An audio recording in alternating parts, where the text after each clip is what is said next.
Hola a todo el público de Consulta, les saluda Alejandra Castillo y hoy estamos en una nueva edición de En Consulta Podcast. En esta oportunidad hemos migrado a un formato virtual porque justamente nosotros queremos ya interactuar con nuevas voces de las regiones. Es por eso que el día de hoy vamos a tener un nuevo formato, vamos a hacer un conversatorio en el cual hemos invitado a distintos voceros de distintas regiones para hablar sobre las elecciones 2026. ¿Qué nos espera realmente en este panorama político actual? Es por eso que el día de hoy les presento a nuestros voceros. En primer lugar, tenemos a Julio Failoc. Él es economista, egresado de la Universidad Nacional Mayor de San Marcos, con una maestría en gerencia social de la PUC, y también es analista político y director del semanario Apuntes a Lápiz. Muchas gracias, Julio, por venir el día de hoy. Muchas gracias a ti por la invitación, Alejandra. Gracias, Julio. Ahora también tenemos a Mire Ortiz. Ella es abogada, activista feminista y por los derechos humanos, fundadora y directora general de Acción por Igualdad. Y también es una colega que ha estado en Consulta, es parte de una persona que yo conozco mucho, que he visto que siempre ha luchado por los derechos de las mujeres. Gracias, Mire, por venir el día de hoy. Muchísimas gracias, Alejandra. Un gusto también saludar a Julio y a todo el equipo de En Consulta y a las personas que siguen estos espacios independientes que son sumamente importantes en este contexto. Gracias, Amire. Y bueno, y por último, tenemos a Óscar Altamirano. Él es periodista, coordinador del área de prensa de Radio Cultivalú de Piura. Gracias, Óscar, por venir el día de hoy. Muchas gracias también por la invitación, Alejandra, y buenas tardes con todos. Gracias, estimados. Bueno, como sabemos, estamos en un contexto a pocos días de las elecciones, a 3 días básicamente. Tenemos también encuestas cambiantes que realmente han sido sorpresa para muchos electores, e incluso un electorado aún indeciso ante tanta fragmentación de distintos oferta política, de la oferta política que existe actualmente. Realmente es un contexto incluso, yo creo que no tan predecible, ¿no? Adicional a las encuestas, o sea, más allá de eso, creo que el electorado está muy confundido con todo lo que está pasando y con tanta oferta política que existe a nivel nacional. En ese sentido, ¿cuál es su lectura en general de este proceso electoral? No sé si podemos empezar con Julio para poder iniciar este conversatorio.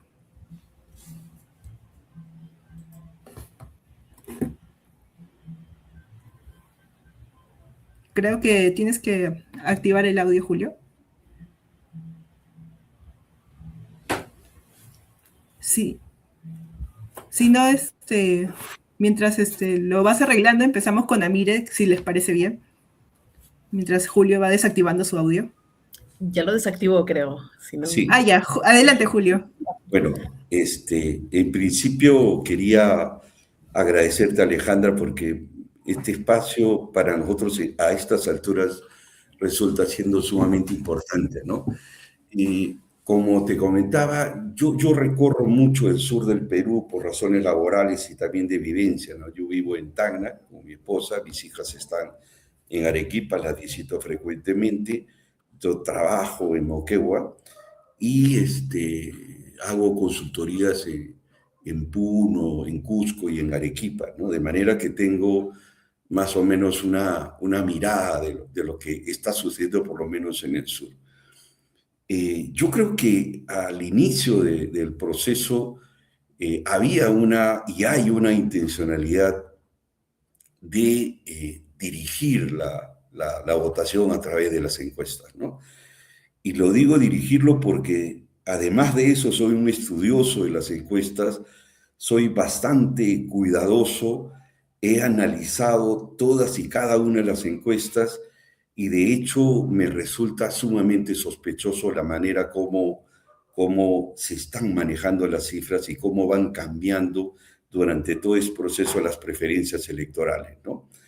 Ninguna encuesta se parece tanto como se están pareciendo ahora, ¿no? Al inicio, por ejemplo, había una suerte de imposición de los candidatos López Aliaga y Keiko Fujimori, ¿no? Tratando de marcar la pauta. Luego, y ahí yo sí quiero con toda razón, creo que esto fue manejado de un inicio. Es más, también considero la aparición de Wolfenson Grosso fue una invención de las encuestas, ¿no? En la idea de cualquiera de estos candidatos pudiera caerse, ¿no? Entonces, luego falla, esta propuesta no termina funcionando y empiezan a manejar las encuestas sobre la base de candidatos que más o menos les resulta funcional a este pacto que se gestó en el Congreso de la República, ¿no? Elegir a Álvarez, elegir a Fujimori, a Ricardo Belmont y a Roberto Sánchez, tiene una dinámica, tiene una lógica que de una u otra manera pretenden imponernos, ¿no? Por ejemplo, yo te digo, cuando te mencionaba que recorro mucho el sur, lo decía porque, por ejemplo, ni en redes sociales, ni, ¿cómo se llama?, ni en el sur existen propaganda, por ejemplo, de Ricardo Belmont. De Sánchez sí, yo creo que Sánchez sí hay una presencia relativamente importante por la manera como él ha diseñado su campaña y la manera como logró incorporar o logró castillizar su lista parlamentaria, además de personajes como el papá de Humala o como la presencia del mismo Antauro, ¿no? Entonces, yo creo que sí, el caso de Roberto Sánchez tiene algo de credibilidad, no en la magnitud. Lo mismo decir que Keiko Fujimori tiene 16%, yo creo que es un despropósito, ¿no? Yo creo que pasar de votos absolutos, no relativos, del 8 o 9% que tuve en la elección pasada, no estoy hablando de votos válidos, sino de la votación real, pasar a 16%, o sea, eso es más o menos como 3 millones de votos, Alejandra, ¿no? O sea, 3 millones de votos, digo yo, ¿a cuenta de qué? Eso es uno. Dos, en algún momento el pacto tuvo, sumados todos, hablamos de Podemos, hablamos de Alianza para el Progreso, el Fujimorismo en todas sus versiones, ¿no? Sumaban 40%. Cuando el rechazo en las encuestas alcanza 90% en contra del pacto, ¿no? Entonces esto para mí me resulta muy sospechoso, ¿no? Pero además, hace 3 semanas, Alejandra, estimados colegas, se cambió el reglamento electoral, ¿no? Se puso el 5%, ¿no? Lo cual hace tremendamente complejo que puedan salir elegidos, ¿no? Te voy a poner un ejemplo, ¿no? O sea, yo necesito en la Cámara de Senadores obtener el 5% de votos, más dentro de ese 5% eliges a 3 senadores. Y en el otro escenario de pasar la valla electoral, en el caso de la Cámara de Diputados, necesitas 5% más 7 diputados. Por ejemplo, si tú tienes 10% y tienes 6 diputados, ya fuiste, no calificas, ¿no? Entonces, esta forma tan mañosa de haber diseñado o a último momento cambiar los términos también me resulta sospechoso. ¿Eso qué significa? Que se la han jugado con todo y que lo que están pretendiendo es manejar, manipular la información en la idea de que los que no califican no solamente no son los que alcanzan esa condición de 5% más 3 senadores y de 5% más 7 diputados, los que no califican se lo van a distribuir entre aquellos que pasan la valla electoral. Entonces, lo que ellos pretenden es cooptar y tener una mayoría a través de esto, ¿no? Y como nunca las encuestadoras han sido funcionales para orientar la votación. En las elecciones pasadas, por ejemplo, discúlpenme que me extienda, pero me parece importante decirles, en las elecciones pasadas, por ejemplo, ellos sinceraban las encuestas fuera de plazo, o sea, mejor dicho, se cumplía el plazo, ya no podían reproducir encuestas, sin embargo, lo que hacían era, volvían a la realidad y off record, o mejor dicho, fuera de tiempo, presentaba las encuestas sinceradas. Las encuestas una semana antes, el año pasado, ninguno de ellos pasó la valla, perdón, ninguno de ellos logró calificar para la segunda vuelta. Lo hicieron Castillo, bueno, excepto Keiko, ¿no? Excepto Keiko, ¿no? Entonces, ahora no, yo creo que ahora van con todo. Ahora lo que ellos pretenden es mentirnos hasta último momento, porque cuando ellos sacaron que Castillo estaba subiendo, el voto corrió con un poco más de fuerza y logró que Castillo obviamente pase a la segunda vuelta en primer lugar, ¿no? Entonces, yo tengo la hipótesis de que todo esto se va a mantener hasta el final en la lógica o con el objetivo de imponer los candidatos que ellos quieren, en la idea de garantizar que puedan pasar a la segunda vuelta los que resulten siendo más funcionales o aquellos que podrían ser relativamente más fáciles de poder manejar, ¿no? Al respecto de lo que menciona Julio, mire, ¿tú consideras lo mismo, que las encuestas realmente no expresan el sentir o las preferencias de las personas? Porque eso es lo que he podido rescatar un poco de lo que menciona Julio, ¿no? Que no se está moviendo de acuerdo a lo que él ha visto en su contexto en el sur del país, donde él se mueve más. Bueno, en principio, buenas noches con todas las personas aquí presentes y con quienes nos están escuchando y nos van a escuchar después también. Creo que este tema de las encuestas no es solo verlo, digamos, es un síntoma, pero el problema está, estas no son unas elecciones normales y eso hay que reconocerlo.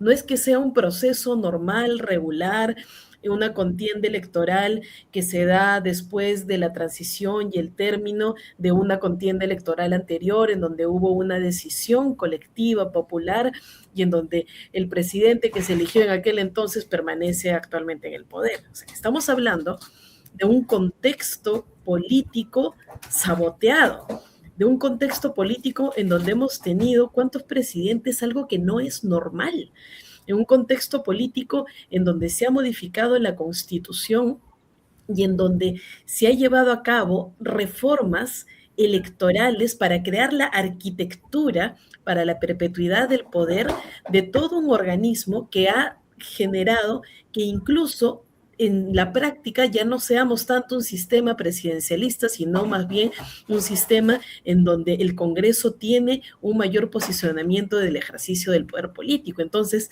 este tema de las encuestas es un síntoma de toda esa nefasta arquitectura que se ha gestado en estos últimos 10 años en nuestro país. Y ya desde antes existen precedentes en donde hay evidencia razonable, legal, que forma parte de procesos judiciales, en donde se sabe que las encuestas eran compradas, en donde se sabe que las encuestas no mostraban información real. Entonces, nuevamente estamos básicamente como que en una suerte de formalismo y en donde se va a intentar que la población no decida lo que quiere decidir, no decida de manera transparente, decida de manera confusa. Es como cuando en los términos de mercado se habla acerca de publicidad engañosa y todo ello, y distorsionar la voluntad como tal. Entonces, para empezar, estamos en un proceso en donde hay 36 partidos políticos en la contienda electoral. Eso no es normal. La gente dice, ¿qué está pasando? Tenemos una cédula de votación gigante. No es normal. Eso ya es un problema. Y finalmente, dentro de todo esto, es como que la problemática de ciertos partidos, fachadas de organizaciones criminales que tienen por ahí ciertas cepas y ciertas organizaciones aliadas y como para distorsionar toda esta suerte de intención de voto. Frente a ello surge las benditas encuestas, las encuestas que se han convertido en una estrategia que ya les ha funcionado desde hace mucho tiempo, porque hay antecedentes sobre eso, para conducir, manipular y generar esta suerte de influencia en el voto sabiendo que existe un contexto de desconexión y un contexto de confusión. Porque evidentemente en un contexto con una mayor formación ciudadana, en un contexto con mayor involucramiento, la situación es mucho más retadora, pero hay un contexto de confusión. Hay un contexto en donde muchas personas todavía no saben qué significa esta cédula con 5 filas de votación y a qué estamos llegando. Han burlado la decisión popular en el referéndum, en donde la población señaló de manera expresa que no quería la bicameralidad. Y eso se ha hecho caso omiso y se ha implementado la bicameralidad y también asignándole funciones omnipotentes al actual Senado. Entonces, el proceso electoral es sumamente complejo. Las encuestas, como muchas otros temas de fondo, las encuestas es como la partecita más visible, pero las propias modificaciones de todo el contexto electoral es también una problemática. Entonces, vivimos en un contexto difícil de corrupción que no se ha ido.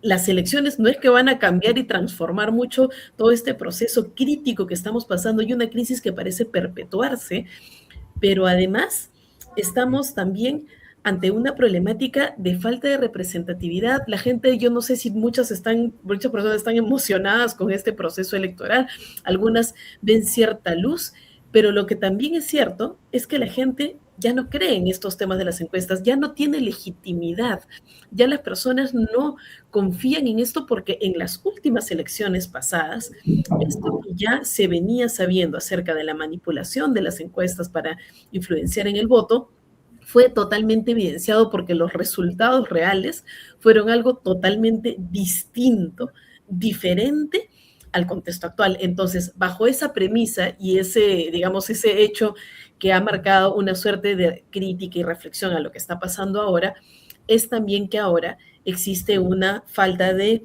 confiabilidad en estas encuestas, pero a su vez también existe una profunda esperanza, creería, en muchas de las candidaturas en que pueden revertir esas cifras que muestran las encuestas, porque lo de ahora es totalmente incierto frente a un contexto de mucha manipulación de la información. Sí, mire, yo no puedo hablar por todo el país, pero sí siento que igual las encuestas de alguna u otra manera influyen en las personas que aún no tienen decidido su voto, de alguna u otra forma. Que sean manipulables o no, no lo puedo afirmar ni negar, pero sí creo que de alguna u otra manera sí tiene un cierto poder. Y bueno, y con respecto a lo que mencionas, en realidad desde que estoy en la universidad, desde que inicié hasta la fecha, 2026, nunca he visto estabilidad en mi país. Entonces, es algo que ya creo que incluso muchos de mi generación lo han normalizado, la inestabilidad, que un presidente no dure 5 años y todo ello.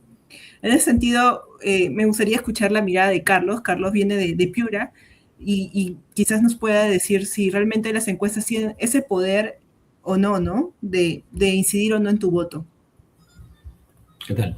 Sí, gracias, Oscar Altamirano, de Piura. Ay, perdón, Oscar, disculpa. Sí. Bueno, sí, en efecto, hay algo preocupante aquí que pasa en la región Piura, y es que el voto más convencional y más duro se da justamente con el fujimorismo, ¿no? En las elecciones del 2016 lo vimos. Bueno, la mayoría de periodistas y de los que, digamos, al menos apelamos a la democracia, nos entristecía ver que este cuadro que presentaba en el flash electoral del 2016, el mayor porcentaje de votos lo tenía Keiko Fujimori justamente en el norte y precisamente en Piura. Algo que de una u otra forma nos avergüenza, ¿no? Porque parece que olvidamos un poco de nuestra historia y simplemente las personas comienzan a recordar pues aquel presidente que porque se usó botas y se metió al agua y vino en el fenómeno del Niño, ya lo consideran el héroe y por lo tanto extrapolan esa misma idea con la hija candidata.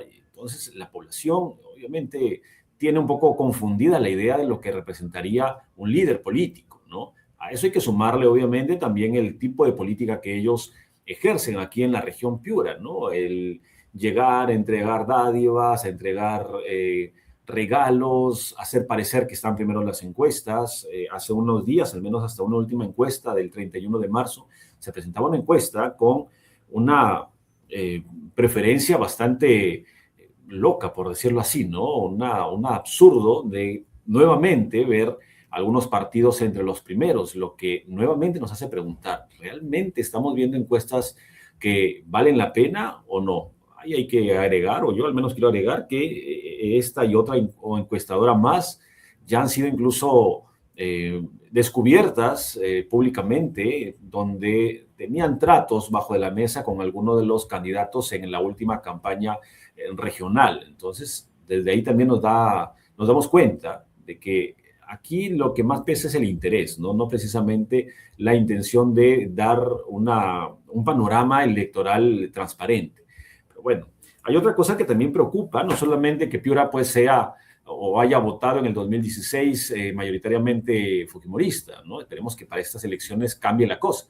Lo que preocupa es que, por ejemplo, el 80% de la población a nivel nacional no sabe cómo emitir su voto. Es algo que en definitiva nos deja en una situación prácticamente de desarme total, porque vamos a tener una cédula, como ya lo mencionabas, Alejandra, una cédula enorme de más de 30, 40 candidatos. Es un minuto que vamos a tener de tiempo y pues cómo va a ser la población para ejercer su voto en ese momento si muchas veces se confunden, no llevan en la mente tal vez el número, no recuerdan tal vez el logo. Es más, la misma cédula es un poco pequeña, ¿no? Entonces, como que esto va a generar este caos, esta distorsión del voto. Algunos van a terminar votando por alguien que realmente no querían, y esto es el caos que ha generado este Congreso. Ya lo mencionaba también nuestro compañero, ¿no? El caos que ellos han puesto sobre la mesa para asegurarse una nueva elección.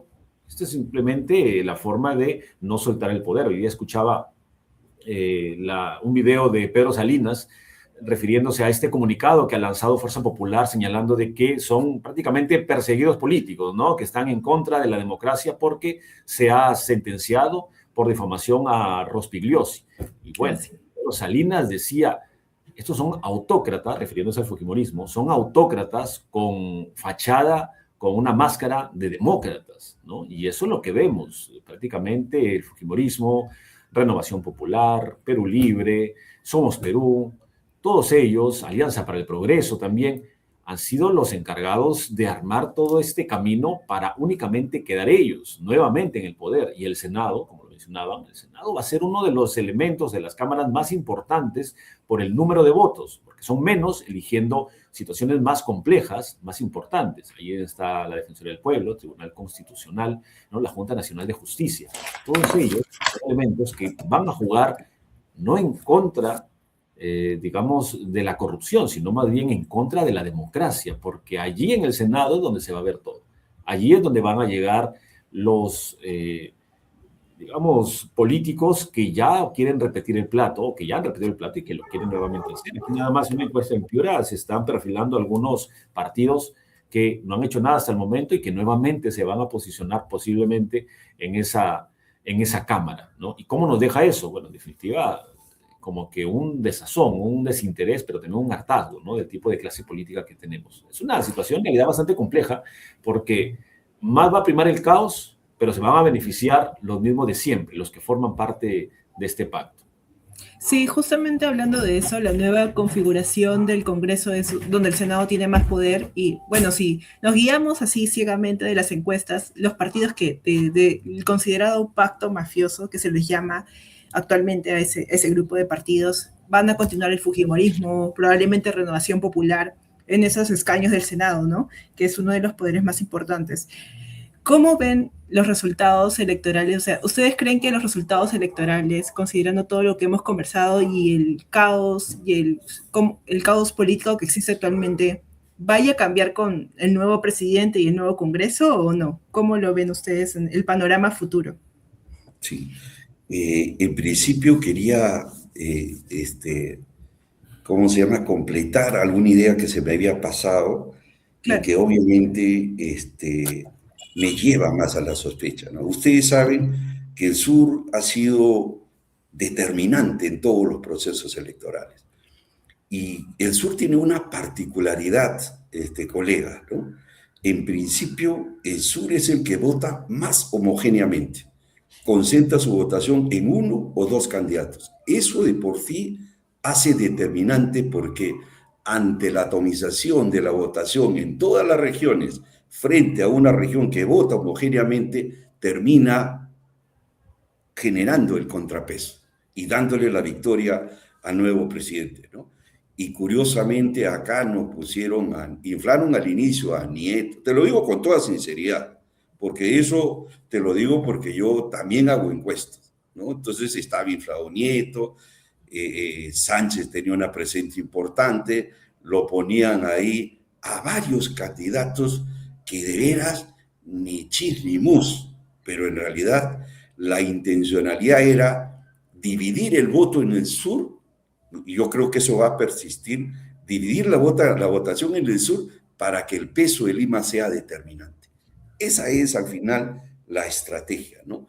Sobre si va a funcionar o no va a funcionar, eso va a depender un poco de veras hasta dónde, por ejemplo, el sur es capaz de tener una lectura correcta del tema y pueda aglutinar la votación a alguno de los candidatos que le pueda permitir pasar la segunda valla electoral. No les digo alcanzar a lo que está, porque yo no creo mucho en eso. Yo creo que sí Keiko tiene una votación dura, pero que estoy seguro no pasa del 10%. Yo creo que el 10% es su tope máximo, ¿no? El caso de Álvarez sí es una incógnita, ¿no? Es una incógnita que fue construido, pero que ha venido ganando cierta presencia, ¿no? El caso de Blemu me preocupa, no me convence. El caso de Sánchez sí podríamos decir por ese voto castillista, ese voto que ha quedado en el corazón de mucha gente. Te lo digo con toda sinceridad, más allá de la diferencia que pueda tener en lo personal con Pedro Castillo. Pero sí, efectivamente, Pedro Castillo ha dejado una huella bien grande, ¿no? Y todos estos errores que se ha cometido en contra de él, meterlo preso y todo lo que ya ustedes conocen, alimenta todo eso, ¿no?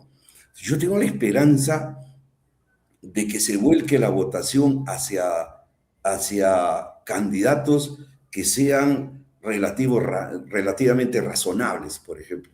Estoy hablando, por ejemplo, de Coco Nieto, estoy hablando, por ejemplo, de López Chao, estoy hablando, por ejemplo, de Marisol Pérez Tello, ¿no? Yo creo que ahí ya se me acabó el abanico, ¿no?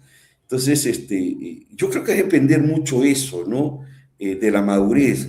Yo estimo de que hay dos elementos que pueden cambiar la historia de este país. La votación del sur, que se concentre en dos candidatos que sean importantes, y la votación de los jóvenes. La votación de los jóvenes va a ser fundamental. Estamos hablando de más de 6 millones, estamos hablando de un 25% del electorado.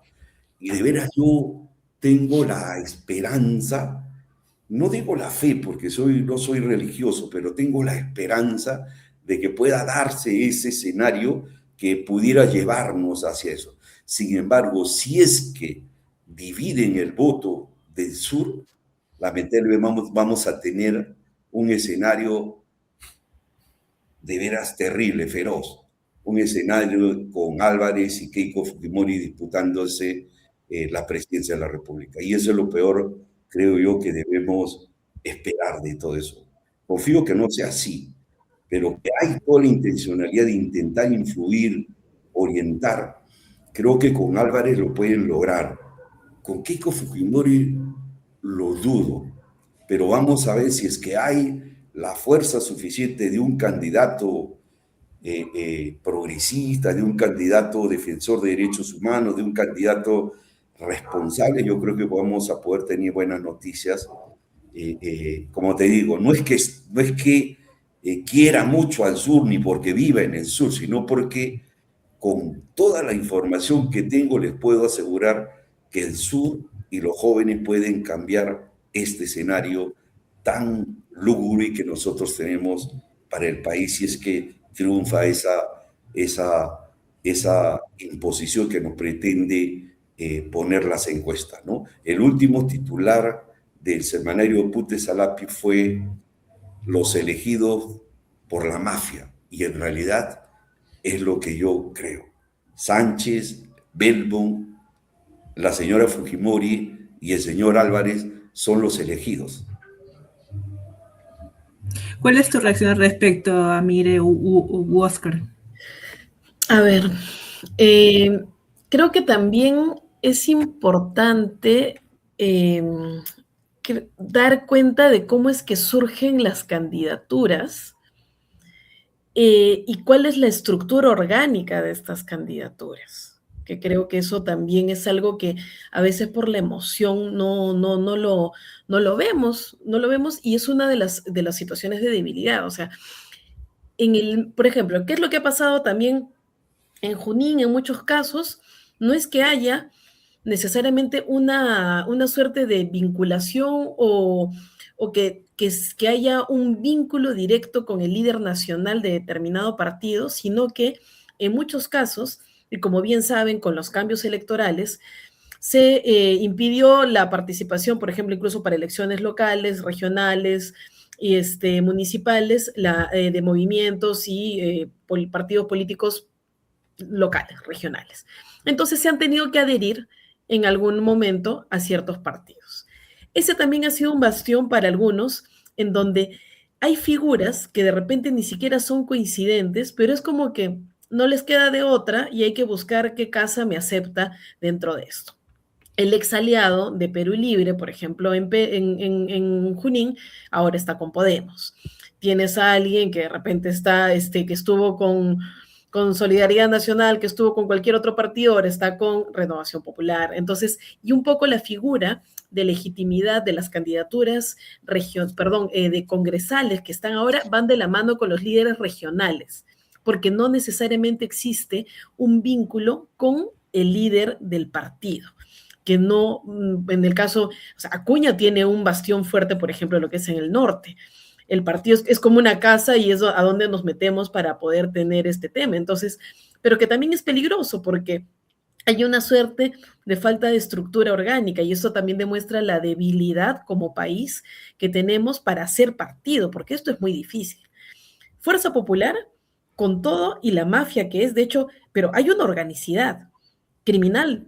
Tal vez sí, porque también tienen una investigación sobre eso y hay muchísimo sobre lo cual decir, pero hay una estructura orgánica. En el caso de Carlos Álvarez, evidentemente no la hay.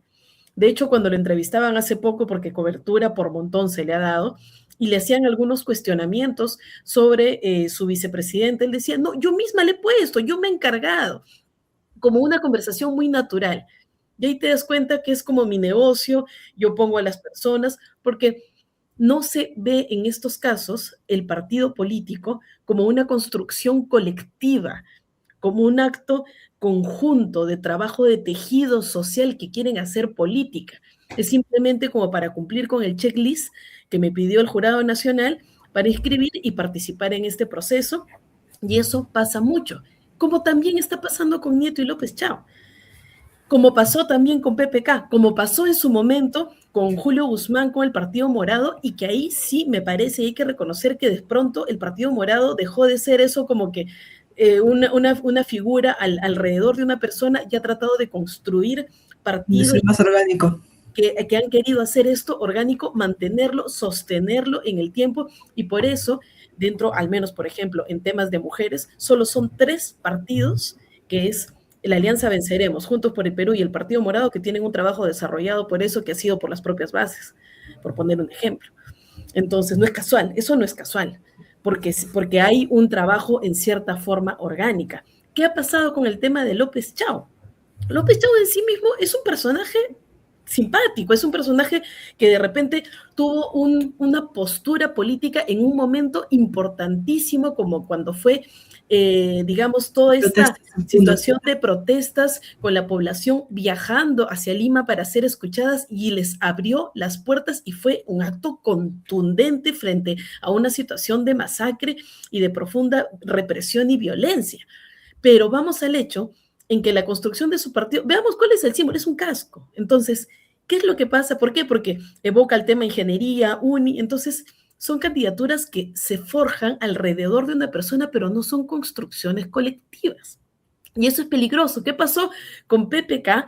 el partido era PPK, o sea, era, vamos, peruanos por el cambio, ya, para tratar de encajar. ¿Qué pasó cuando entró el fujimorismo con todo en el 2016? No aguantó, no había estructura política, no había fuerza política, no había un tema orgánico de equipo.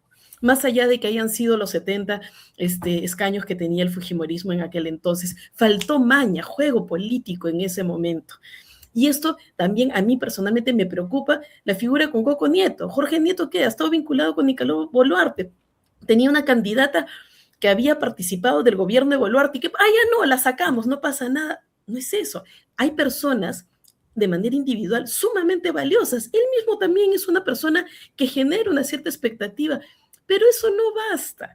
Un caso de naipes son esos partidos políticos que nacen alrededor de una persona, que simplemente se construyen por eso. En el caso, por ejemplo, de Marisol Pérez Tello, y de repente con Primero la Gente, en cierta forma creería que recoge un poco de lo que fue esos rezagos del PPC que tal vez no estuvieron de acuerdo con esa alianza con el APRA y que había una cierta organicidad y han tratado de salir adelante con otras personas que están en sintonía y por ahí se ve alguna especie de estructura orgánica. Pero en muchos otros casos no.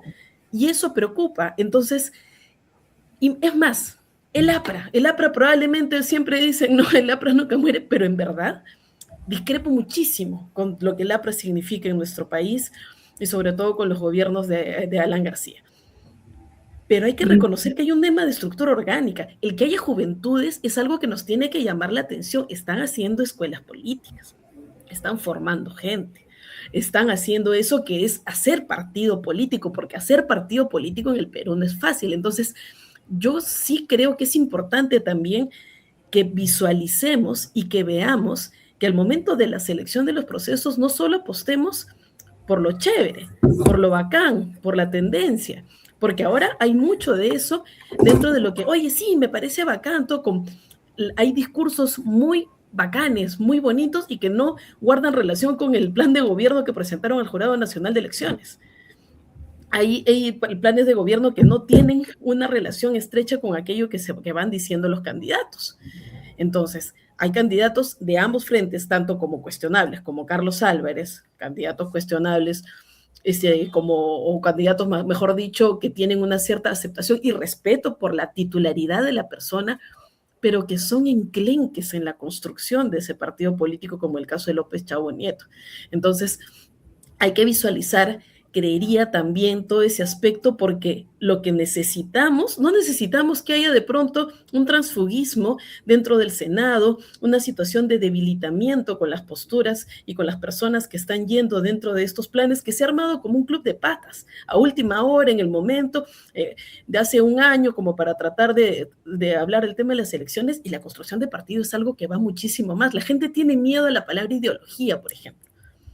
Pero en los casos de la construcción de partido hay una ideología, hay posturas, hay constructos de lo que se quiere, hay formación política, hay organización y que no únicamente ocurre en elecciones, que trasciende al tema de elecciones. Y de hecho, por eso en algún momento fue que Perú Libre fue convocante en Junín en algún momento, porque comenzó a formar esa suerte de mística y que después todo ese respaldo y esa suerte de confiabilidad, además que Cerrón no llegaba únicamente como ser Cerrón, sino que llegaba con el legado de su padre, que era una persona que en Junín había sido rector universitario y que fue víctima del conflicto armado interno. Entonces, había como que esa suerte de sentido y había una suerte de fidelización que lamentablemente se distorsionó cuando tienes a una persona corrupta, a una persona que básicamente también tiene una conducta sumamente egocéntrica,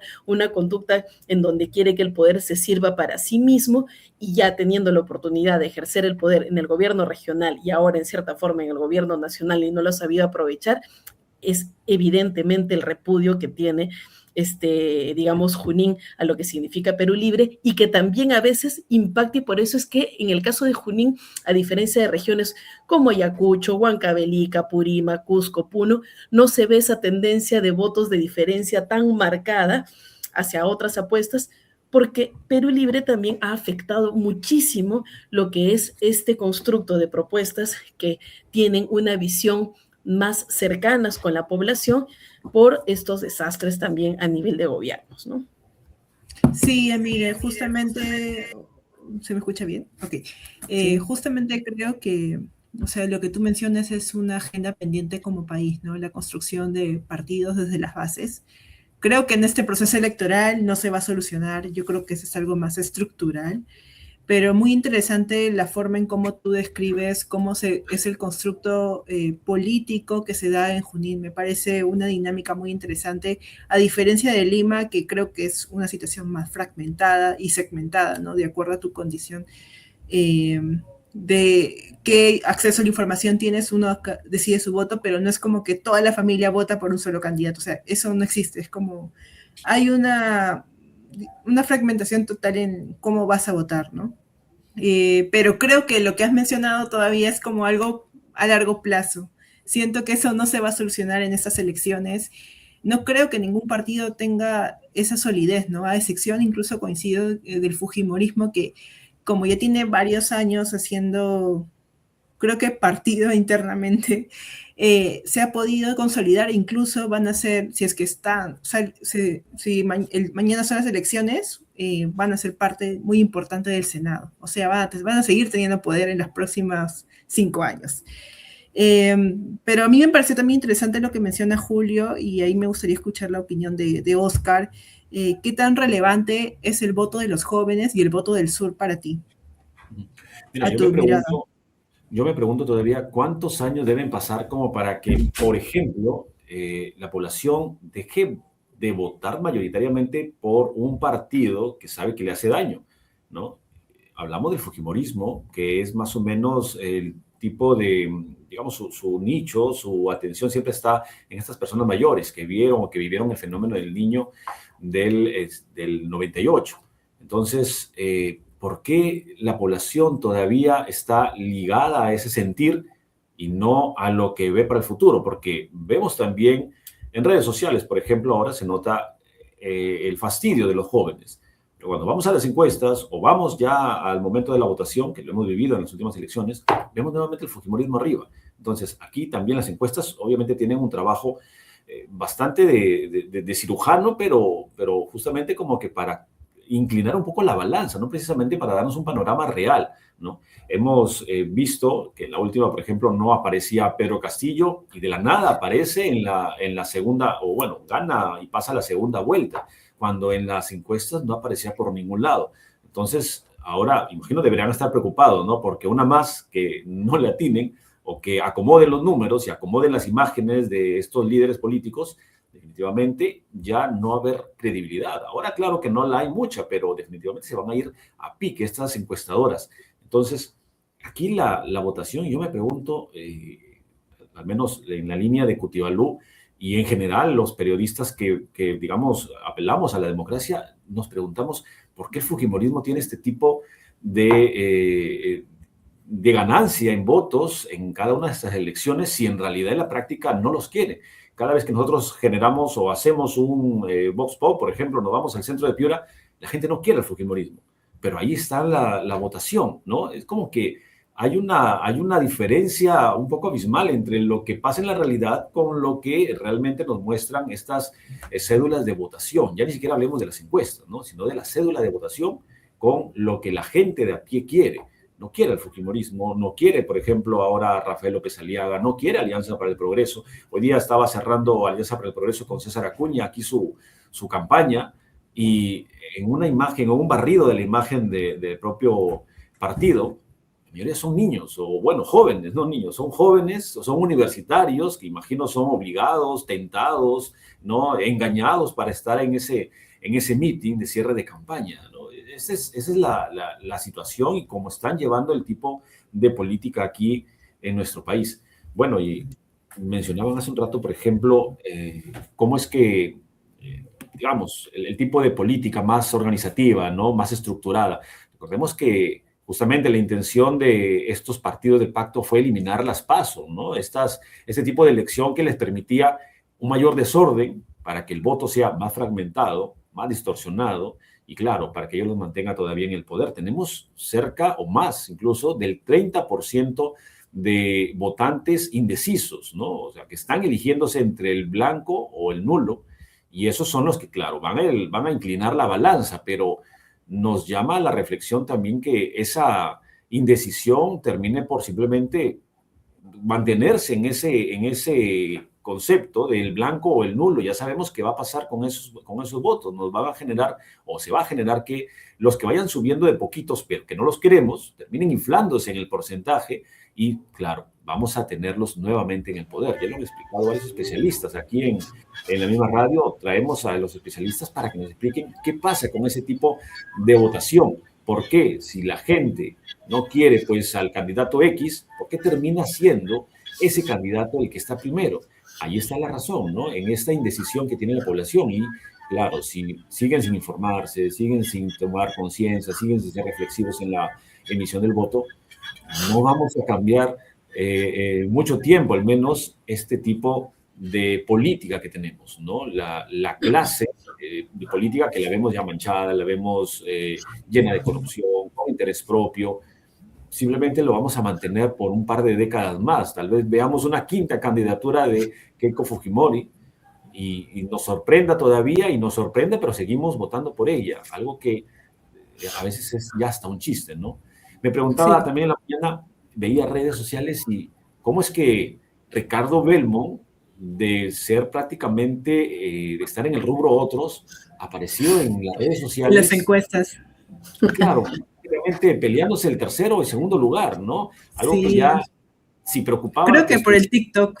O sea, exacto, no, si quizás quizás no es un análisis muy profundo, pero Ricardo Belmont tenía muchos virales que los jóvenes decían, ay, hay que apoyar al viejito, solo por decir, es mi última batalla, que no sé qué. Y eso, bueno, es que así es el electorado, ¿no? Yo no creo que seamos tan racionales cuando votamos, ¿no? Sino, claro que hay gente que se forma, ¿no? Ya nos preocupaba tener a Carlos Álvarez y a Keiko Fujimori en una segunda vuelta. Imaginemos ahora que sea Ricardo Belmont y Keiko Fujimori, ¿no? O lo que ya veníamos teniendo, Keiko con Rafael López Aliaga. O sea, es como que no sabemos si llorar o echarse simplemente al abandono, porque no vamos a tener una elección en la que ya esta vez ni siquiera pese el antifujimorismo, ¿no? El antivoto, que por eso es que Pedro Castillo también en parte se lleva digamos, la victoria. Pero esta vez pesará igual el antifujimorismo, tendrá el mismo efecto, o vamos a ver sorpresas en esta elección. Hay una situación que de verdad preocupa, pero que se define el domingo al nivel de ignorancia de la población misma, ¿no? Porque claro, mientras más ignorante es la población en emisión de voto, en cómo conseguir o cómo informarse, cómo saber, dónde incluso buscar información de las instituciones que dan todos los datos de sus candidatos y sus candidatos, pues allí está el problema. A mí me preocupa Belmont en el sentido que no tiene como un plan de gobierno, habla que lo tiene todo en la cabeza. Dijo que lo tenía en la cabeza. Exacto. Ricardo Belmont dice que él tiene plan en la cabeza, ¿no? Qué increíble es escuchar ese tipo de declaraciones, ¿no? Mientras los mismos medios no somos o no partamos de educar a la población misma, nuestras audiencias, claro, vamos a tener ese problema, ¿no? Pero bueno, esa es más o menos la forma en cómo se ve aquí en Piura, y encuestadoras regionales también han señalado y están advirtiendo que estamos entre el 20 y el 30% de indecisos. Aquí en Piura tenemos 1.5 millones de electores para estas elecciones, ¿no? 1.5 millones. Piura, si no me equivoco, es la tercera región más poblada, y bueno, la segunda en elecciones es la más importante, la tercera más importante. Entonces, aquí es donde también viene humorismo. Hace unos días estuvo aquí Keiko Fujimori, estuvo también Rafael López Aliaga, estuvo Juntos por el Perú cerrando campaña, todos ellos tratando de alinearse y ganarse esos votos, pero bueno, nos preocupa cómo se va desarrollando, ¿no? Ya sabemos que muchos son estos ciudadanos y ciudadanas que van porque, bueno, los engañan, los engatusan, están ahí para hacer más que todo estorbo que otra cosa, pero la votación creo que nos daña, ante un electorado joven que mucho se deja guiar por clics, TikToks, o sea, y eso influye mucho, o sea, no es todo. Pero siempre ha pasado, ¿ah? Siempre pero había antes no había TikTok. Pero, por ejemplo, recordemos otro tipo de show, recordemos los Pepe Causas. Ajá. Recordemos el fenómeno Pepe Causa, de ahí recordemos el fenómeno Partido Morado, y era como que sí, que Partido Morado, o sea, la lógica de la tendencia en las juventudes, por lo que suena cool, lo que suena chévere, siempre ha habido, y ahora, no sé, pues el Partido Morado, que está un poco más serio, ya no ha sido convocante para ese público que él no quiere algo como que muy ilusorio, y allí creo que el equipo de campaña de Jorge Nieto ha sido bastante estratega, está haciendo un cierre de campaña en Roblox.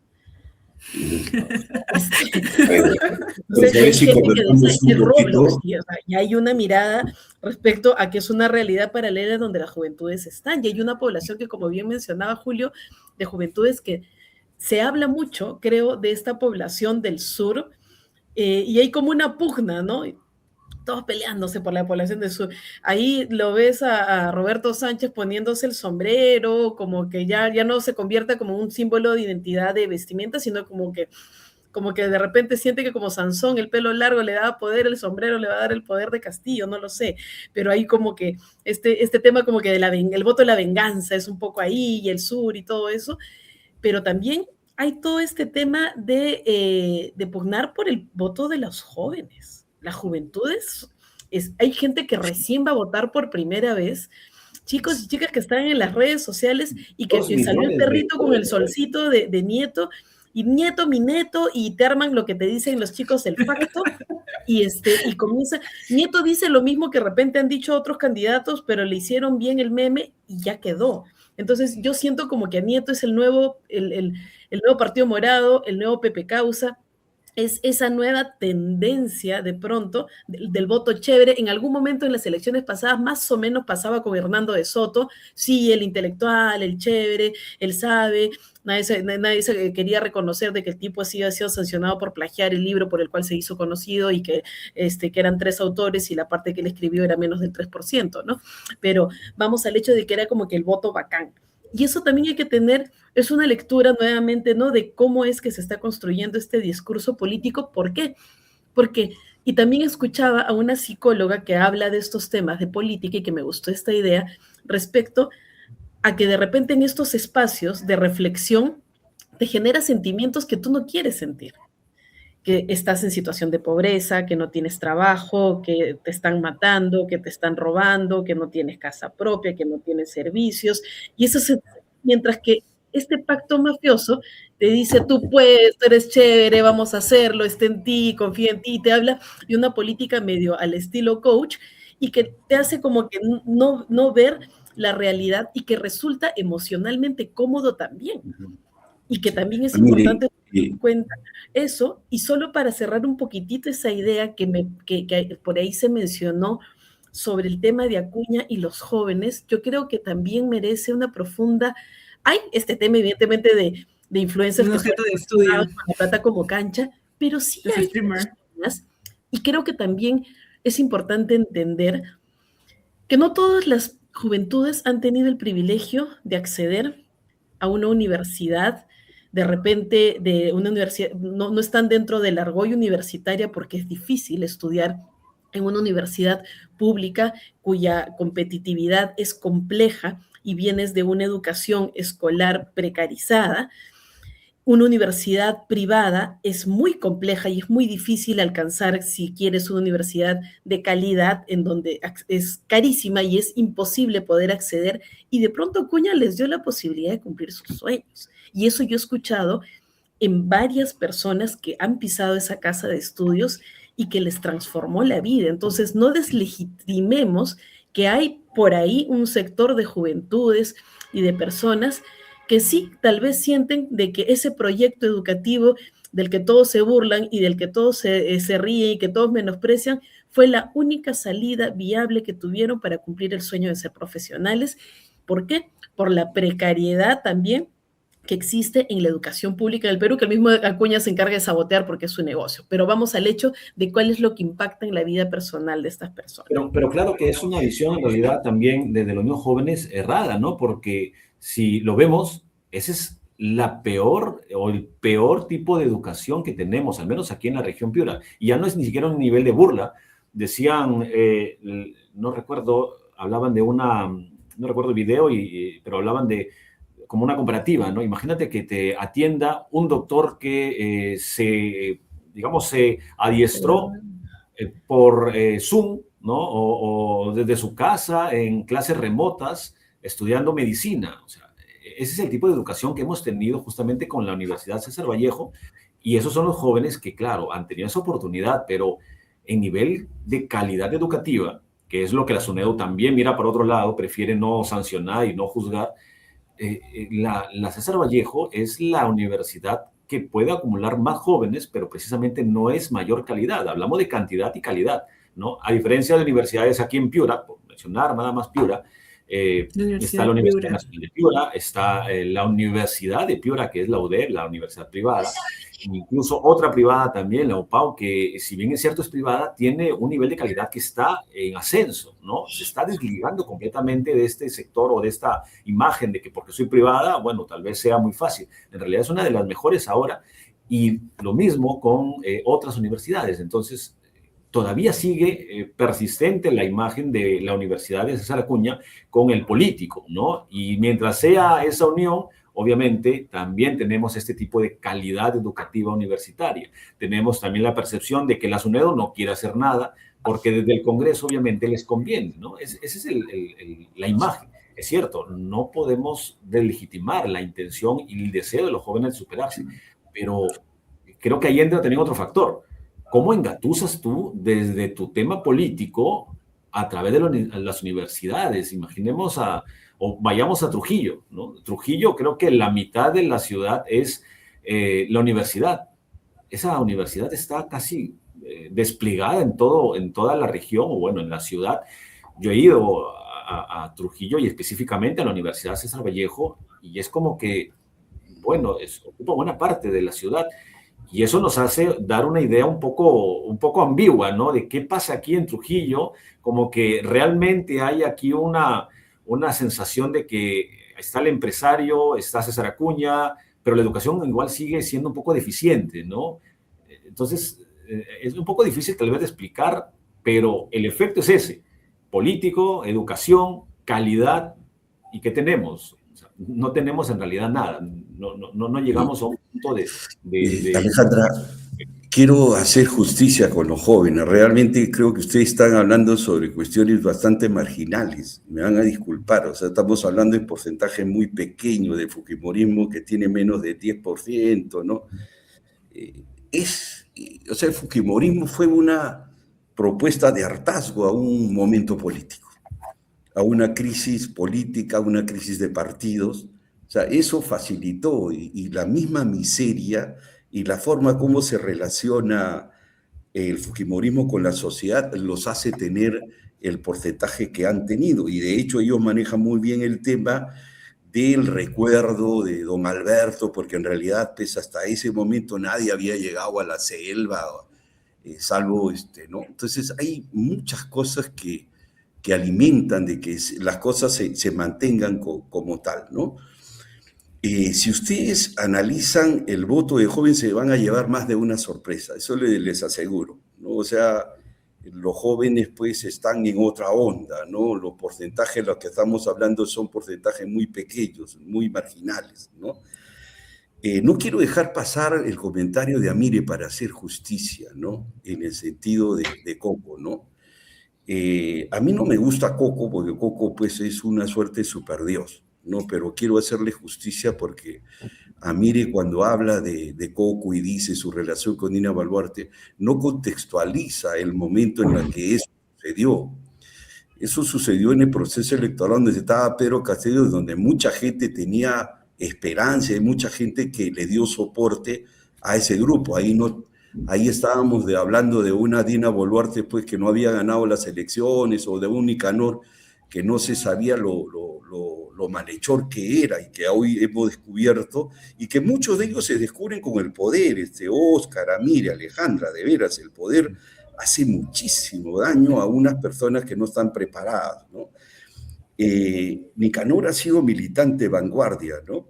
Revolucionaria, de una de las versiones de vanguardia revolucionaria. Yo lo conozco, un tipo apagado, no era un cuadro político propiamente hablando, pero sí era un tipo muy dinámico, organizativo, ¿no? Y bueno, cuando se da el tema este que comenta, mire, ahí no ha habido ninguna alianza, lo que ha habido ahí fueron apoyos, convocatorias, y cuando uno ve que la posibilidad de tener poder está cerca, pues se mete ahí, ¿no? En eso se ha convertido lamentablemente la política, que eso es lo que no queremos, ¿no? Yo creo que sí quisiera un partido. Yo creo que Coco sí quisiera un partido. Marisol, a pesar de que con ella tengo más diferencia que el resto, sí es una persona muy honesta, es una persona... Yo he tenido la oportunidad de conocerla, ella me ofreció que postulara, pues, pero no es lo mío, pues. O sea, cada uno sabe lo que uno quiere, ¿no? Y no era lo No mío. quiere hacer política. No, como yo tal. quiero hacer política, pero entiendo las políticas de otra manera. Le entiendo como le entiende a Mire, por ejemplo, ¿no? O sea, Y sí te puedo orgánica. decir, es de Alfonso López Chao, ¿no? Yo fui responsable nacional de su partido cuando se llamaba el Partido de Todos, cuando no le habíamos puesto Ahora Nación. Y él nunca quiso un partido, lamentablemente. Y lo que yo quería era lo que quiere Amire. Yo quería un partido. Y bueno, el tema es que el hombre no entendía qué es lo que yo quería y lo resumía a que a mí me interesaba o ser candidato, o ser algo, ¿no? Y se equivocó, pues, lamentablemente. De él sí te puedo decir que a él no le interesa hacer un partido, no le interesa para nada, ¿no? Y llegó como llegó, con una estructura orgánica de jóvenes que están más perdidos. Eso sí te digo con sinceridad, porque los conozco perfectamente a la gente de la U, ¿no? Entonces, es lamentable, ¿no? Pero yo sí creo que si la democracia se sustenta en los partidos políticos, lo que necesitamos son partidos. Pero no tan exagerado como dice Amire, ¿no? Porque yo creo que la unidad ya no debe basarse en lo ideológico, sino en lo programático. Yo creo que el programa nos puede juntar más sobre lo que queremos para el país, sobre qué es lo que queremos hacer con la minería, si realmente queremos seguridad alimentaria, erradicar la desnutrición, etcétera, etcétera, ¿no? O sea, el programa tiene que ser el eje de la construcción de un partido. Y hay que apostar, sí, yo estoy convencido, como Amire, que necesitamos organizaciones políticas fuertes. Si no tenemos organizaciones políticas fuertes, vamos a tener lo que tenemos ahorita, ¿no? Yo les digo, hasta el año 2018, los 2 o 3 primeros partidos tenían más del 60%. Ustedes pueden mirar eso. Después Ya, de ya eso, bajando. estamos hablando del 20%. Y ahora Mira, el la 10. suma de los votos reales, ¿no? ¿Y qué alimenta? ¿Qué es lo que no permite todo esto? ¿Y qué es lo que hace complejo este proceso electoral? El tener una célula demasiado grande, lo que incluso va a dificultar que uno vote cruzado. Va a ser bien difícil que uno vote cruzado. Entonces, lo que va a pasar es que va a predominar el voto horizontal. No porque lo quisieran, no por lo que quieren, no es por lo que la gente desea, sino porque así va a tener que hacer. Oscar acaba de decir algo muy interesante, no vamos a tener un minuto para poder votar. Y que tú te pongas a buscar el partido, todo esto es una Voto cruzado. todo esto es una arquitectura o una ingeniería social que ha construido la mafia para justamente ellos, con los símbolos posesionados, puedan desplazar al casco, por ejemplo, ¿no? Ahora, Julio. Sí, dime, Julio, dime. Pero ahora también es importante tener en cuenta que votar digamos, de manera cruzada nos da también esta posibilidad de llegar a tener al 28 de julio un presidente que sea fácilmente volátil, ¿no? Y justamente la idea era también tener una votación lineal que permita que el presidente, obviamente bien elegido, un partido sólido, un partido como dices tú, que no sea ideológico, sino más programático, tenga una bancada fuerte, porque lo contrario va a regresar a lo mismo, ¿no? Yo estoy convencido de lo que tú dices, o sea, mira, ¿Por qué crees que no funciona la alianza, la convocatoria del colectivo Perú?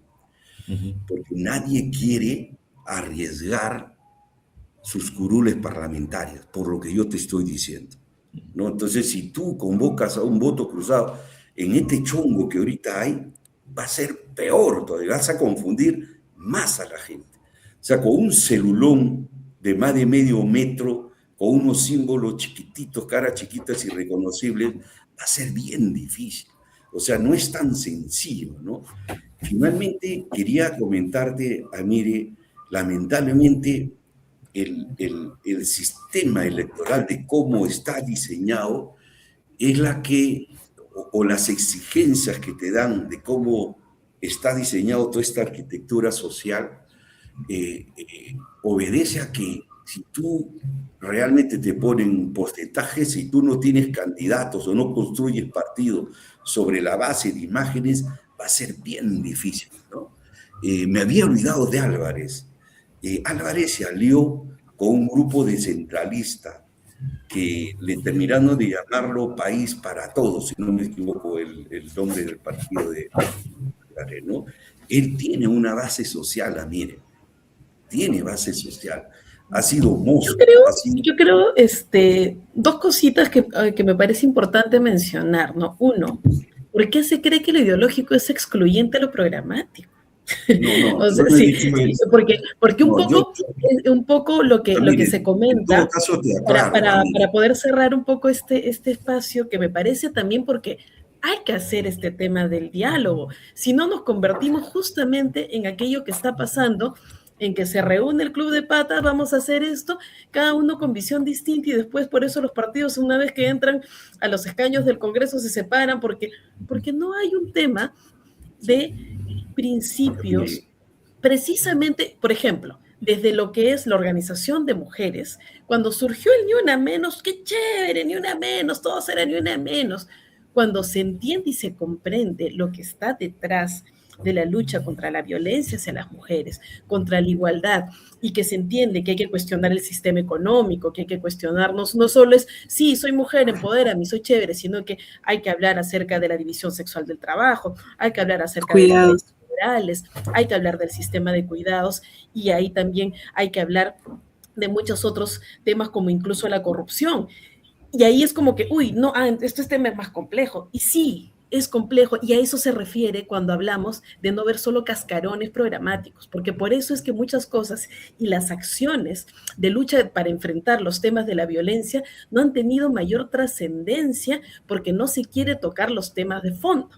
Y es por eso la importancia también de que las mujeres estemos dentro de los espacios de construcción política, y que me parece también importante por eso ahora que haya mujeres que estén en diversos espacios, que tienen ese constructo no solo de carcasa, de, oye, sí, hay que hacer tal problema, sino que entienden la problemática, y hay una construcción de ideología que no hay que tenerle miedo a esa palabra. Creo que hay un poco a veces de temor, y es bastante lógico cuando ha habido también mucha suerte de convulsión también en nuestro país, en un legado después de los 80. Entonces, permíteme, Amire, porque...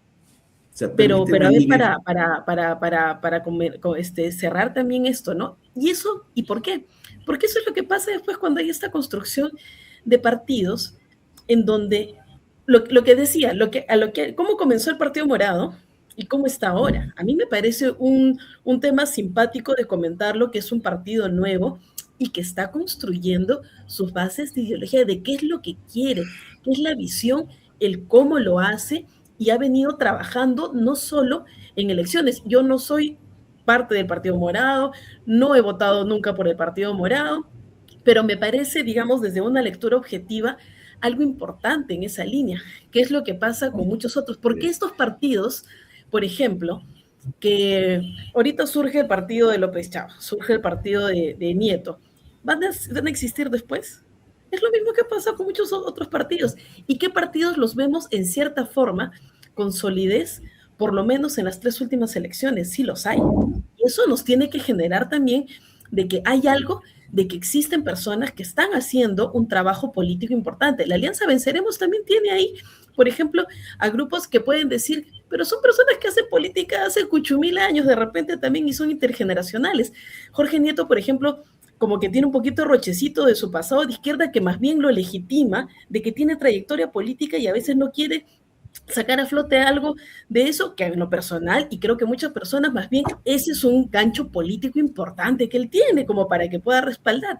Pero no solo basta, digamos, el tema de la personalidad, porque si no, todo este tema se cae. Tenía Jimena Guevara, que era cercana al gobierno de Dina Boluarte, como parte de su plancha, y era como que, no sabía. Claro, porque no estás haciendo partido político, pues fue un momento como para cumplir los espacios de los cheques. Y ojo, no se le deslegitima a él en la individualidad, sino comprender el fenómeno de lo que está pasando con estos espacios que se forman para el checklist de las elecciones y después desaparecen porque no hay solidez. Entonces, en lo personal creo que es importante también apostar por espacios que no sean castillos de naipes, sino que estamos hablando de que el Senado es un momento importantísimo también de a quienes elegimos, porque van a tener un poder bastante grande y no queremos que después haya lo que pasó, alianzas entre muchos otros, ¿no? Y que finalmente lo que aparentemente parecían diversas bancadas, y por eso es que ahora se habla del pacto mafioso. ¿Por qué? Porque justamente se unieron diversas camisetas políticas por esta falta de solidez, esta suerte de oportunismo. Por ahí se dice, cuando uno quiere llegar a la política es así, eso es el oportunismo, no hay que votar por oportunistas, pues. Hay que cuestionar el oportunismo político y más bien tratar de rescatar aquellos espacios políticos en donde hay personas que tienen cierta solidez y trayectoria. Y en la línea de lo que mencionaba, por ejemplo, Oscar, con el tema de lo del voto cruzado, en algún momento algunas personas justamente han llamado voto cruzado, tal vez por algunas personas de determinados espacios que tienen cierta trayectoria política y que de repente el juego de los partidos ahora ha hecho que estén en determinadas camisetas, ¿no?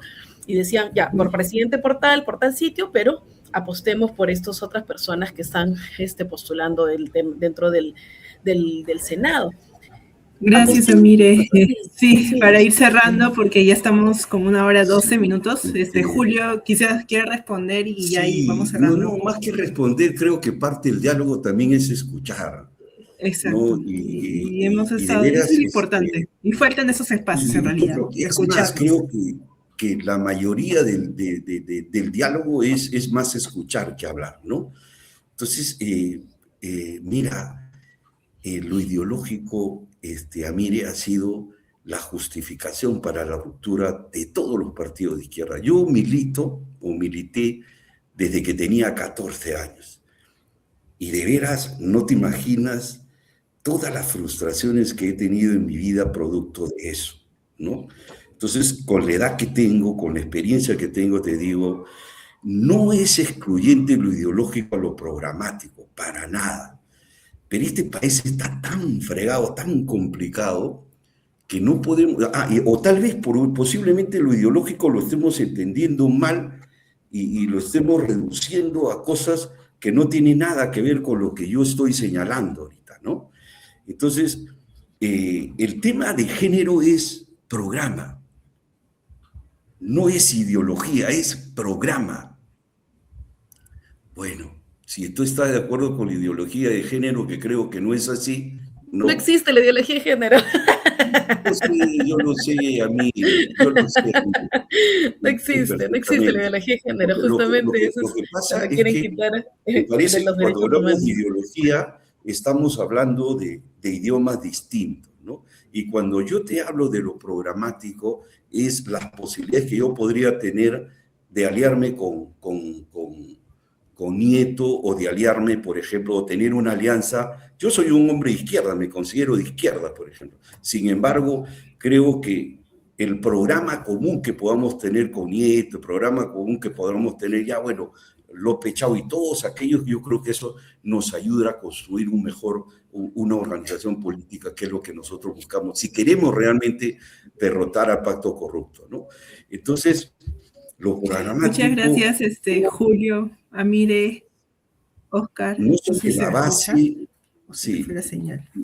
¿Me escuchan? Sí. ¿Se me escucha? ¿Me escuchan? ¿No? Hola. ¿Sí? Sí te escuchamos, Ale. Sí. ¿Sí? Ya, les iba a decir que ya estamos por Sí, Ok, que ya estamos me por quedo cerrar ahí. ese conversatorio. Sí, muchas gracias a Muchas Julio, porque gracias, antes de Sergio. cerrar, me pareció muy interesante que haya intercambio entre ustedes, porque de eso se trata justamente el diálogo, ¿no? Ya estamos cansados quizás de todos, si pensamos igual no sería rico, o sea, conversar entre nosotros. Pero por último, me gustaría que cada uno conteste en un minuto a lo mucho, eh, ¿qué recomendaciones le daría al electorado indeciso en medio de este contexto complicado? Empezamos por Julio, si les parece bien. Nada, agradecerte y me quedó una duda que me gustaría absolverla, ¿no? Si el género no es programa y no es ideológico, no sé qué chanfaina es. Muchas gracias y un gustazo haber conversado con Oscar y haber conversado con Amiri. Y gracias por la invitación, eh, querida. Alejandra, muchas gracias Julio, pero no has respondido la pregunta que me gustaría que respondas para las personas que quizás nos puedan escuchar ahora o más adelante, ¿qué les No, no te recomendarías escuché. para... Ah, ok, Ah, perfecto. Las no, no, recomendaciones para no, el no. electorado indeciso. Sí, no, yo creo que no, no, de veras no tengo nada que agregar. Ha sido una reunión bastante interesante. Yo creo que si tuviera una recomendación, está bien el intercambio, pero creo que debe haber un límite de tiempo para poder administrar Sí. mejor los tiempos y ser justos en las intervenciones de todos y cada uno de nosotros, ¿no? Ujú. Ya, muchas gracias Julio. Gracias. Amire, Yo creo que es importante que todas las personas evalúen cómo este sistema social, político, económico impacta en sus vidas. Muchas personas piensan que, digamos, yo trabajo y no pasa absolutamente nada y creo que está demostrado que no es así. Puedes simplemente tomar un bus del transporte público, puedes perder la vida, puedes generar alguna especie de negocio, emprendimiento y te pueden extorsionar, no tienes un seguro de salud, no tienes derechos laborales, no tienes condiciones de acceso para beneficios sociales, entre otras cosas. Entonces, este sistema, en verdad, y en general, esto que dicen que es lo normal y quienes han venido conduciendo el país, está promoviendo un desarrollo sostenible, pero está impactando en tu vida de manera positiva. Creo que esa es una pregunta importante para poder reflexionar, no solo desde una mirada de lo que quisiéramos, desde nuestro esfuerzo individual, sino las estructuras de lo que tenemos. Si tenemos educación, salud, un sistema de justicia ágil o algo, más o menos busquemos cuáles son aquellas propuestas que tienen aquí un trabajo real y que pueda ser acertado y acercado en realidad a aquellas necesidades mucho más críticas en la población. Vivimos en una población en donde 7 de cada 10 peruanos y peruanas están en condición de pobreza. Estamos en una situación bastante crítica, ampliando las brechas también sobre esto. A veces hay personas que no quieren reconocer que están en esa situación de dificultad, pero es importante también posicionarnos y saber dónde estamos, si esto es realmente lo que queremos y si existen propuestas que pueden mejorar ciertas condiciones, incluso de nuestras propias vidas, que no son decisiones individuales, sino que son problemas colectivos. Finalmente, señalar que los derechos humanos y los derechos de los humanos de las mujeres no son una chanfaina, y que sí requiere cambios estructurales también en el sistema, incluso económico, político y social, y que eso también parte mucho en ese trabajo que siempre las mujeres hacemos por transformar las mentalidades, que es el gran reto que también lo vemos de manera evidente en todos los espacios. Muchísimas gracias. gracias. Oscar, por favor. Bien, desde al menos de Piura y también con la línea de donde trabajo en Radio Cotibalú, lo que buscamos siempre es informar. Y esa es la consigna básicamente de cada uno de los programas, por ejemplo, del mensaje, de la línea editorial, informar y educar como medio de comunicación que es Cotibalú. Y ese es el mismo mensaje que debemos darle a la población todos desde donde nos encontremos, no solamente periodistas, sino como ciudadanos, informarnos para poder emitir un voto consciente y reflexivo, ¿no? Ya hemos visto, ya conocemos, ya sabemos que la votación se decide solamente en la fila, ya en el momento mismo que estoy a punto de entrar al aula de votación. Entonces, lo que se necesita es informarse. Tenemos todavía 3 días por delante para saber quiénes son los candidatos, quiénes son los que nos están dañando en este tipo de clase política que tenemos, cómo se han armado el escenario y el panorama político para que puedan mantenerse en el poder. Entonces, ahí es donde debemos apuntar como ciudadanos. Ya ni siquiera lo hablo yo como periodista, sino como ciudadanos. ¿Qué es lo que queremos para el futuro? Pero todo pasa por seguir informándonos y hagamos también un efecto multiplicador, ¿no? Un efecto multiplicador, pero consciente y real de, pues, yo elijo a tal candidato o candidata, pues sepamos que es el correcto o al menos el menos malo, y también hagamos eso con nuestras familias, amigos, compañeros de trabajo, porque en realidad el nivel de ignorancia que existe ahora para emitir el voto es bastante alto. Y eso es lo que nos marca ese 30% de voto blanco nulo, que es el que va a pesar luego para un candidato que no queríamos, pero que está arriba. Entonces, allí es donde debemos tener esa responsabilidad cívica, ¿no? Informarnos y de también ir conduciendo en nuestros allegados, en nuestras familias, en nuestro círculo, el voto para marcar la diferencia, pero sobre todo para pelear por un nuevo y un mejor país. Creo que esa es la parte que necesitamos todos entender. Bien, gracias también Alejandra, gracias Samira y gracias Julio también por haber estado esta noche con nosotros, ¿no? Sí, muchas gracias, Amire, Julio, gracias, Oscar, por venir el día de hoy y por participar en ese conversatorio. La verdad se extendió bastante, yo no pensé que iba a ser tan largo, pero les agradezco a todos por su análisis, por su perspectiva política y enfoque que tienen desde sus regiones, ¿no? En el caso de Julio, desde el sur, en el caso de Amire, desde Junín, y en el caso de Oscar, desde Piura. Así que espero volverlos a ver en otra oportunidad y también agradezco a todo el público, a Daniela, a Luby, a Miguel por sus comentarios en el Facebook. Ya subiremos también la transmisión en otros medios para poder seguir siendo difundida. Así que les agradezco a todos por su participación. Hasta la próxima a todos. Gracias, Chao. hasta la próxima.